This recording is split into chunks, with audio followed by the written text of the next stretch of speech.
बिस्मिल्लाहिर्रहमानिर्रहीम, अस्सलाम वालेकुम। मैं हूं ईसा नकवी। आज सोमवार 16 जनवरी है। मशहूर कहावत आपने सुनी होगी कि कामयाबी के 100 बाप होते हैं लेकिन नाकामी यतीम होती है, नाकामी लावारिस होती है, उसको कोई ओन नहीं करता, उसकी जिम्मेदारी कबूल कोई नहीं करता। और यही सूरत हाल इस वक्त मुस्लिम लीग नवाज़ में है। एक बदतरीन शिकस्त हुई पंजाब में, और पंजाब में परवेज़ इलाही ने जिस तरीके से एतमाद का वोट लिया, उसके बाद पंजाब असम्बली को तहलील करने की समरी भेज दी, इसके हवाले से भी कोई कानूनी नुक्ता ऐसा नहीं निकाला जा सका। एक बड़ी शिकस्त है। उस शिकस्त ने मुस्लिम लीग नवाज़ की साख को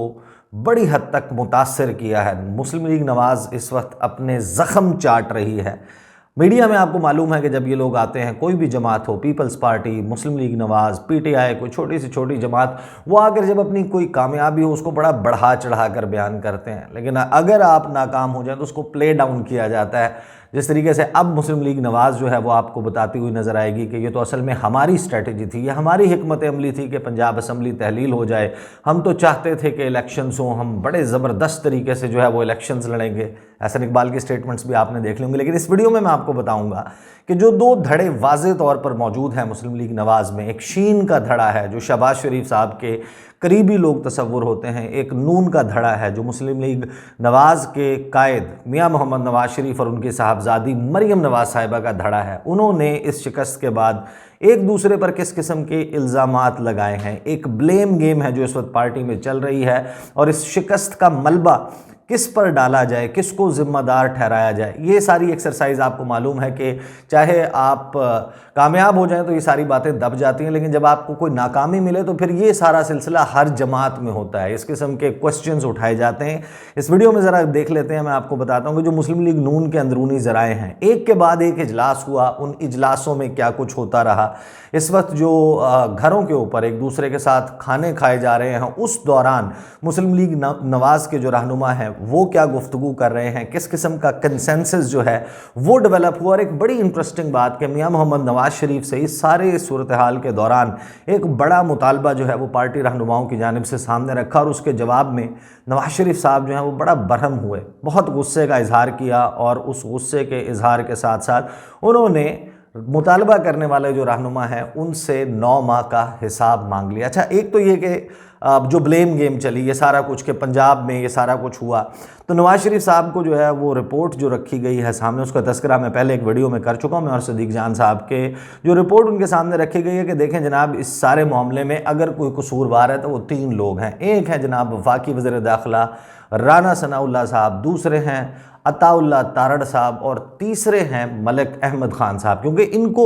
ज़िम्मेदारी जो है वो दी गई थी, इन्होंने नारे लगाए थे, इन्होंने वादे किए थे, इन्होंने दावे किए थे, इन्होंने टॉक शोज़ में बड़ी बड़ी भड़कें मारी थी, और इन्होंने कहा था कि किसी भी सूरत, यहाँ तक कह दिया था कि हम सियासत छोड़ देंगे, अताउल्लाह तारड़ ने कहा। और फिर उन्होंने कहा कि नहीं, मैंने तो 188 का कहा था। लेकिन जाहिर है कि ये उनकी अपनी तौजीह है, वो जिसको कह रहे हैं। परवेज़ इलाही जो है वो मतलूबा नंबर जो है वो हासिल करने में कामयाब हो गए। उन्होंने तो कहा था मैं सियासत छोड़ दूंगा। सियासत तो खैर वो नहीं छोड़ने लगे, लेकिन नवाज़ शरीफ जो है वो इसके ऊपर पार्टी के जो ज़राए हैं वो ये बताते हैं कि वो बड़े शदीद बरहम है। और वो बरहम इस बात पर नहीं है कि नाकाम हो गए हैं, वो इस बात पर बरहम है कि सारे मामले में उन्होंने कहा कि मुझे बिल्कुल जो है वो लूप में नहीं रखा गया, मुझे जो है वो असल पिक्चर नहीं दिखाई गई, मुझे बड़ी एक रोज़ी पिक्चर दिखाई गई कि नहीं जनाब, परवेज़ इलाही जो है वो किसी सूरत हमने हर चीज़ कंट्रोल में रखी हुई है, फ़लाँ भी राब्ते में है, फ़लाँ भी राब्ते में है, उसको भी हमने डील कर लिया है, उसको भी हमने जो है वो कुछ ऑफ़र्स कर दी हैं, वो भी हमारे साथ आ जाएगा। कोई 10-12 बंदों की यकीन दहानी करवाई थी। और नवाज़ शरीफ साहब जो है वो तो अपने तौर पर एक विक्ट्री स्पीच तैयार करके बैठे हुए थे कि जैसे ही परवेज़ इलाही जो है वो एतमाद का वोट लेने में नाकाम होंगे, मैं बाहर निकलूंगा। बाहर जो है वो सहाफ़ियों का एक बड़ी टुकड़ी जो है वो खड़ी होती है, मोबाइल फ़ोन्स निकाले जाएंगे, कैमरे निकाले जाएंगे, और मैं वहाँ पर जो है वो बड़ी धुआंधार किस्म की स्पीच करूँगा। इमरान खान जो है उनका मोरल डाउन हो जाएगा, और मेरा पार्टी का जो इमेज है वो बूस्ट होगा, और फिर आगे हम फ़लाँ स्टेप्स जो हैं वो लेंगे। लेकिन नवाज़ शरीफ साहब कहते हैं कि आपने सब कुछ किया, लेकिन आपने मुझे लाइल में रखा है, आपने मुझे नहीं बताया कि सूरत हाल असल में क्या है। अब इसके हवाले से जो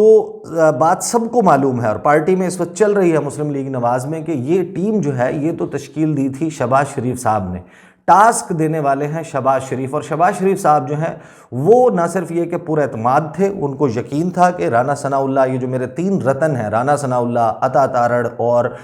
मलिक अहमद ख़ान, ये ना सिर्फ ये कि मिशन अकम्पलिश्ड जो है वो उसके बाद फिंगर्स आपको पता है दिखाते हैं ना अता तारड़ साहब, वो आपको इमेजेस जो हैं वो देखने में मिलेंगे, लेकिन शहबाज शरीफ साहब ने भी नवाज शरीफ साहब को जो है वो इस हवाले से क्लियर पिक्चर जो है वो नहीं दी थी। अब नवाज शरीफ कहते हैं कि देखें जनाब, इस सारे मामले पर जो पार्टी है उसकी साख बड़ी हद तक मुतासिर हुई है और बहुत सारे लोग जो हैं वो अब पार्टी के फ्यूचर के हवाले से सवालात उठा रहे हैं कि अगर आपने अब इस अहम मरहले पर एक ऐसे वक्त में जब आपका मुकम्मल तासुर ये मौजूद है कि आप इस्टेब्लिशमेंट के बहुत करीब हैं, आपकी एक कोई दर्जन भर के करीब सियासी जमातों के साथ इत्तेहाद है, मीडिया हाउसेस बड़े बड़े जो है वो आपको सपोर्ट कर रहे हैं, बड़े बड़े तज्जियाकार आपके हक़ में कॉलम्स लिखते हैं, आपकी सफाइयाँ पेश करते हैं, इमरान खान की बुराइयाँ गिनवाते हैं, तो फिर आखिर ऐसी क्या वजह है कि आप इसके बावजूद जो है वो कामयाब नहीं हो सके। और फिर नवाज शरीफ साहब जो है उन्होंने कहा कि जब आपने टास्क देना था, ये टीम तश्कील देनी थी, तो आपने किसी सीनियर रहनुमा को जो है वो इसका टास्क क्यों नहीं दिया,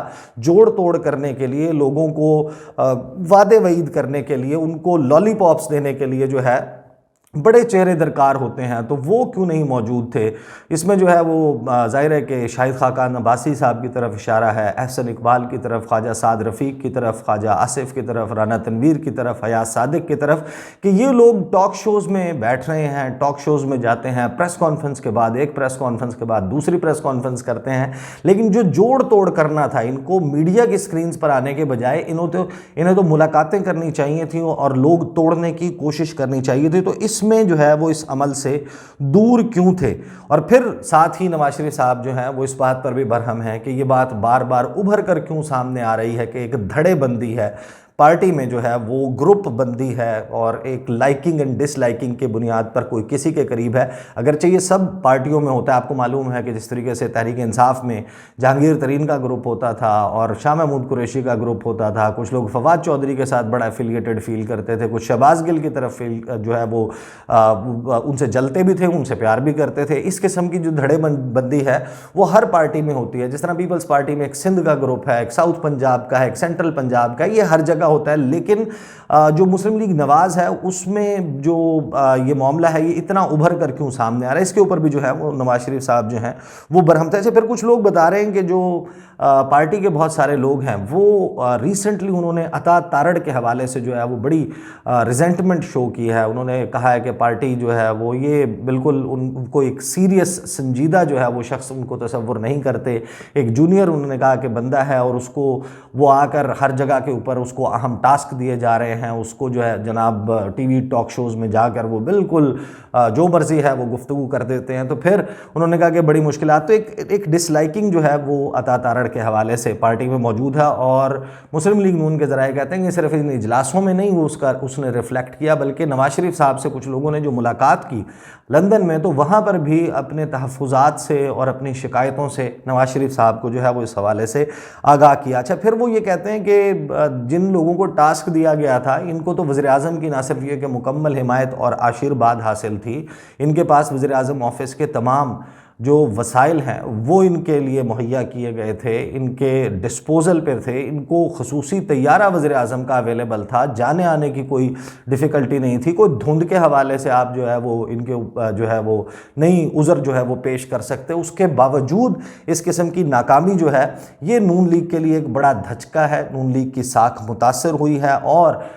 फिर इस सारे मामले ने लीड किया, जो डिस्कशन है वो लीड करती है कि जनाब अब इस सारे मामले को रिवाइव किसने करना चाहिए। जो शहबाज शरीफ साहब के करीबी लोग हैं पार्टी में, वो ये कहते हैं कि देखें जनाब, पार्टी के पोस्टर बॉय तो नवाज शरीफ हैं, मरीम नवाज हैं, आपने उन्हीं को लीडर बनाकर रखा है, तो जब लीडरशिप जो है वो बैठी होगी लंदन में, वो वहाँ पर मौजूद होगी, तो फिर हम यहाँ पर कौन सा ऐसा तीर मार लेंगे। लोग जो हैं वो इस वक्त ट्रस्ट करने के लिए तैयार नहीं है, क्योंकि नवाज शरीफ जब यहाँ पर मौजूद नहीं है, वो as a main stakeholder अगर वो पाकिस्तान में मौजूद नहीं है, तो फिर ये सारे लोग किस वजह से मुस्लिम लीग नून की छतरी के नीचे इकट्ठे हों। फिर हमने ये तासुर दिया है कि हम जो लोटे हैं जो हमने पाकिस्तान तहरीक इंसाफ में पहले, आपको पता है कि जब दरार डाली थी साल 2022 में, उनके साथ भी कच्चे पक्के हैं वादे, वो पूरे नहीं होंगे तो लोग हमारे साथ हमारे वादों के ऊपर उस तरीके से एतबार नहीं करते। नवाज शरीफ आए, नवाज शरीफ आकर टेक ओवर करें, इन मामलात को अपने हाथ में लें, जबकि उसका एक काउंटर सामने से आता है कि जनाब ये जो पूरी बारात सजाई गई थी तो दूल्हे मियाँ तो हमजा शहबाज थे, जब हमजा शहबाज जो है पंजाब में मौजूद नहीं थे, वो लंदन में बैठे हुए थे, तो ये सारी तैयारियां, यानी कि मुद्दई सुस्त गवाह चुस्त वाला मामला जो है ये क्यों हो रहा था। अच्छा, बॉल जो है वो फेंक दी गई नवाज शरीफ के सामने। नवाज शरीफ साहब से ये मुतालबा बड़ी शद्दोमत से, तमाम ज़राए जो हैं वो इस बात को कन्फर्म करते हैं कि एक चीज़ जो ना सिर्फ ये कि पार्टी इजलास में मुख्तलिफ मीटिंग्स में जो है वो की गई है, बल्कि ओपनली भी कहा गया है, इस बात को छुपाया भी नहीं गया कि जनाब मियाँ साहब साढ़े वसों बाहर है, तुसी आओ तो तुसी आके सांभो, यानी आप आके संभालें, ये हमारे बस की बात नहीं है। इमरान खान साहब जो हैं उनका बयानिया इस वक्त बिक रहा है, लोग जो है वो इमरान खान साहब के साथ चल रहे हैं, लोग उनका टिकट लेना चाहते हैं, उनको कामयाबी से रोकने के लिए या उनकी कामयाबी की शरह को कम करने के लिए हमें नवाज शरीफ की ज़रूरत है, नवाज शरीफ साहब वापस आओ। तो मियाँ साहब वापस आओ का जब गुफ्तगू की गई और बात की गई तो उसके ऊपर मियाँ साहब जो हैं वो हो गए हैं बरहम, वो हुए हैं नाराज़। और नाराज़ वो इस बात पर नहीं हुए कि ये मुझे वापस बुला रहे हैं, उन्होंने कहा कि 9 महीने हो गए तुम लोग इक़्तिदार में मौजूद हो। ये मैं बड़ी आपको कंफर्म बात बता रहा हूँ कि वो जो पार्टी के ज़राए हैं वो ये कहते हैं कि मियाँ साहब ने इसके ऊपर जो है वो बरहमी इस हवाले से किया। उन्होंने कहा कि मैं तो आना चाहता हूँ, मैं आने के लिए तैयार हूँ, लेकिन आपको 9 महीने से वज़ीर-ए-आज़म आप हैं, 80 रुकनी काबीना आपने बनाई हुई है, इस्टेब्लिशमेंट के साथ लेज़ॉन आपका ज़बरदस्त है, शहबाज शरीफ साहब पहले मुलाकातें करते रहे, उसके नतीजे में ये सेटअप आया, उस वक्त मेरा ये एतराज़ था, लेकिन चलें उन तमाम बातों को भुला देते हैं। 9 महीने में आने के बाद आपने सवाए डिप्लोमेटिक पासपोर्ट मुझे जारी करने के मेरी वापसी के लिए कौन सी तैयारी की है, कौन सी मेरे राह में जो रुकावटें हैं उनको ख़त्म किया है, इमरान खान साहब का ज़ोर तोड़ने के लिए आपने क्या किया है, मेरे पास क्या गारंटी है कि मैं वापस आऊँगा तो मुझे जेल में नहीं डाल दिया जाएगा, मेरे साथ क्या सलूक होगा अगर इलेक्शन नहीं जीतते, हुकूमत जो है वो बना लेते हैं इमरान खान साहब, ना आप उन्हें नाअहल करवा सके, ना आप उन्हें गिरफ्तार कर सके, ना आपने उनके जो है वो रास्ते में कोई मुख्तलिफ जो केसेस बनाए गए थे, FIA का, दहशतगर्दी का, reference, election commission of Pakistan, supreme court of Pakistan, high court, हर जगह पर आपको जो है वो फोरम्स अवेलेबल थे, आप ट्राई करते, आपने वो सब कुछ किया नहीं। आप ज़रा अपना 9 महीने का हिसाब दें कि आपने मेरे वापसी के लिए, मेरे केसेस ख़त्म करवाने के लिए, नाअहली ख़त्म करवाने के लिए आपने क्या किया। तो नवाज शरीफ साहब ने कहा कि आप अपना हिसाब दें, मैं तो आ जाऊँगा,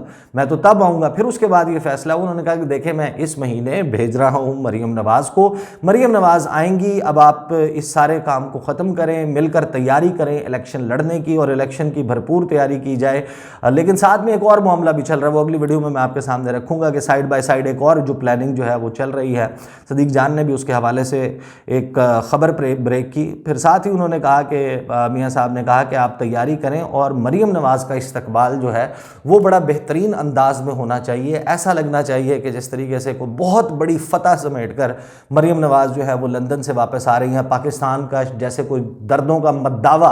और उसका तरियाक अपने साथ लेकर आ रही हैं, कोई इंसानों का ठाठे मारता हुआ समंदर हो जो मरीम नवाज़ का इस्तकबाल करे एयरपोर्ट पर, क्योंकि वो एक मरतबा डसे हुए हैं ना। आपको याद होगा कि जब नवाज शरीफ साहब आए थे वो लाहौर एयरपोर्ट पर उन्होंने लैंड करना था, शहबाज शरीफ साहब एक रैली लेकर निकले थे और रैली गायब हो गई थी, वो पहुंच नहीं सके थे। 10-12 घंटे लाहौर की सड़कों के ऊपर एक चौक से दूसरे चौक, और एयरपोर्ट जनाब कोई पहुंचा नहीं। अच्छा, नवाज शरीफ साहब जो इस मामले में पहले भी डसे हुए हैं, जब वो जिला वतनी ख़त्म करके पहले उन्होंने सितंबर के महीने में परवेज़ मुशर्रफ के दौर में आने की कोशिश की थी, मैंने बड़ी उसकी एक तफसील रखी थी। एहसन इकबाल साहब का एक फ़ोन भी आया था, आपको याद हो, मैंने बताया था कि मियाँ साहब जो हैं वो जिस वक्त लैंड किया उन्होंने और वो इस्लामाबाद के एयरपोर्ट पर रावल लाउंज में पहुँचे,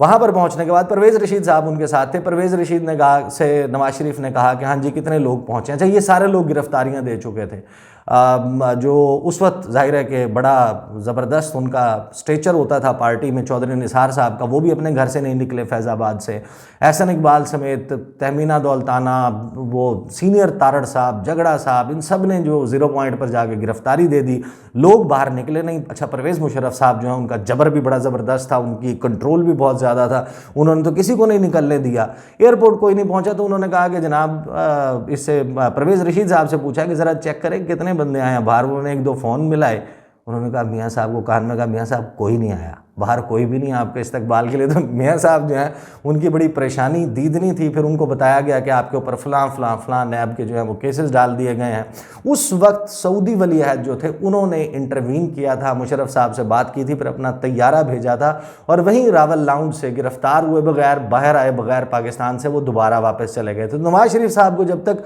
कोई पूरी पक्की गारंटी नहीं मिलती कि आप आएंगे तो आपको बड़े ठाठ बाट से रखा जाएगा, कम अज़ कम जो है वो आपके साथ होगा तो कानूनी कार्रवाई पूरी करने के लिए एक सब जेल बना के आपको वहां भिजवाया जाएगा। ज़ाब्ते की कार्रवाई के बाद आपके ऊपर से सब केसेस ख़त्म हो जाएंगे। वो कहते हैं कि मेरे लिए तमाम रास्ते साफ़ करो, इमरान खान को भी रास्ते से हटा दो, हुकूमत भी हासिल कर लो कि बस मैं आऊँ तो फिर मैं आकर यहाँ पर वजारत उज़्मा की कुर्सी पर बैठूँ। तो वो कोई इस किस्म की हार्डशिप झेलने के लिए तैयार नहीं है। तो ये इस वक्त डिस्कशंस और डिबेट्स चल रही हैं जनाब मुस्लिम लीग नवाज़ के सर्कल्स में, मीटिंग्स में ये गुफ्तगू हो रही है। और इसी ज़मीन में आपको मालूम है कि अब आज से जो है वो एक हंगामा खेज़ हफ्ते का आगाज़ हो रहा है। इंशाल्लाह उसके हवाले से अगली वीडियो में चंद इंतहाई अहम तफसीलात रखूँगा। मुलाकात होती है आपसे, मुझे इजाज़त दीजिए, अल्लाह हाफ़िज़।